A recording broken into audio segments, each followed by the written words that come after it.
Guys, ngayon tuturo ko sa inyo kung paano pabilisin ang laptop nyo sa isang settings lang. Kaya panoorin nyo. Sundan nyo tong arrow na to, yung pointer ko. Punta kayo dito sa may Windows. Yan, nakita nyo. Itong settings, click nyo itong settings icon to. Yan. Yan dito sa may search bar, dito sa find settings. Type nyo lang game mode. Game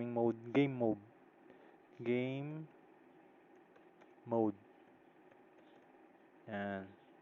Yan, lalabas yung game mode settings. Ito, i-click nyo to. Yan, pagka-click nyo, yan. Kung naka-on na, babayaan nyo naka-on. Ganun talaga pala. Kalimitan naka-on na, pero sa iba, kung sakali naka-off, i-on nyo. Yan, i-on nyo yan.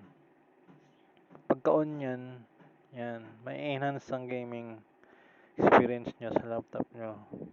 Available lang to sa mga Windows 10. Yan, Windows 10 na OS. Yan, sana makatulong, ganyan. Pero pag na-enable nyo na, tapos wala naman nangyari, wala talaga. Lalo na sa mga lumang laptop, 6th gen pa ba, parang mahirap na. Mahirap nang mag-games sa ganyan kasi. Kaya yun lang, sana makatulong. Thank you.